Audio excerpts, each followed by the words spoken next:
Hello বন্ধুরা, কেমন আছেন সবাই? আজকে আমাদের কক্সবাজারকে আলবিদা বলার সময় এসে গেছে। আজকে চলে যাব আমরা সবাই, সেই উদ্দেশ্যে হোটেল ছেড়ে বের হয়ে যাচ্ছি। আমরা কক্সবাজার আসার জন্য রওনা করেছিলাম ঈদের পরের দিন রাতে। সারা রাত জার্নি করে ভোরবেলা এসে পৌঁছেছিলাম কক্সবাজারে। 3 দিন ছিলাম, তার মানে ঈদের ছুটি শেষ। আমরা এখন চলে যাচ্ছি। এখন পর্যন্ত মানুষ শুধু আসতেই আছে।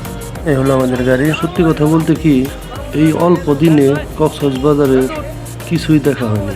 এক এক করে আমরা সবাই গাড়িতে উঠে যাচ্ছি।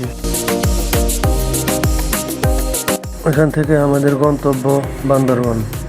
যাবার ইচ্ছা ছিল সেন্ট মার্টিনে, কিন্তু বর্তমানে সেন্ট মার্টিন পর্যটকদের জন্য বন্ধ থাকার কারণে সেন্ট মার্টিন যাওয়া হলো না। সেজন্য সবাই মিলে প্ল্যান করলাম বান্দরবান যাব। আজকে সারাদিন বান্দরবান ঘুরবো, তারপর রাতে ঢাকার উদ্দেশ্যে রওনা করব।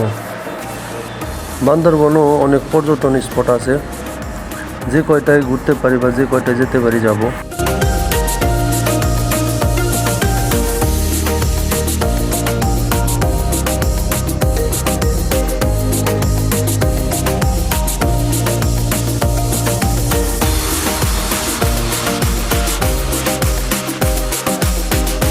আবার দেখা হবে ইনশাআল্লাহ, সেই আশাই বিদায় কক্সবাজার।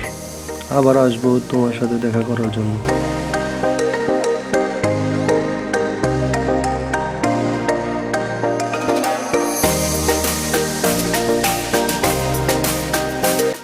এখন আমরা আছি চকরিয়াতে।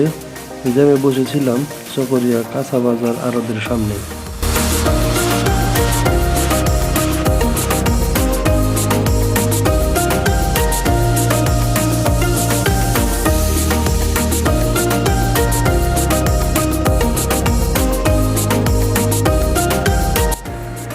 ভ্রমণে যদি গাড়িতে আনন্দ না করা হয়, তাহলে কি আর ভ্রমণের মতো মনে হয়?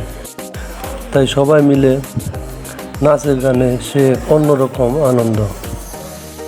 যে কোনো ভ্রমণের আসল মজাটাই হলো গাড়ির মধ্যে সবাই মিলে যদি আনন্দ ফুর্তি গান বাজনা না করা হয়, তাহলে কি আর ভ্রমণের মতো মনে হয়?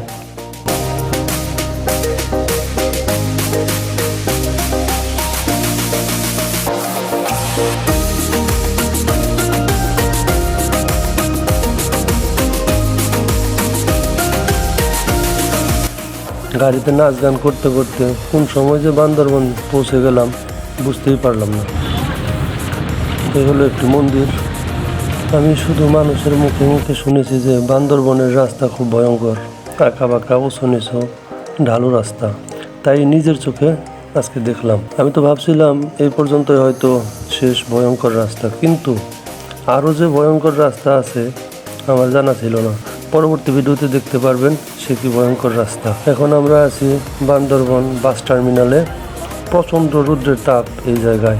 আমরা সবাই অপেক্ষা করতেছি চাঁদের গাড়ির জন্য। আরও ভয়ঙ্কর রাস্তার সম্মুখীন হতে হলে এবং মেঘের দেশে ভ্রমণের জন্য সেখানে চাঁদের গাড়ি ছাড়া যাওয়া যায় না, যাওয়া সম্ভব না। বান্দরবান বাস টার্মিনাল থেকে চাঁদের গাড়ি ভাড়া করতে হবে, তারপর যেতে হবে নীলগিরি মেঘের রাজ্যে। আজকে এই পর্যন্তই। ভালো থাকবেন সবাই। ভালোবাসা অবিরাম। ভালো থাকুক ভালোবাসার সব প্রিয় মানুষগুলো। আল্লাহ হাফেজ।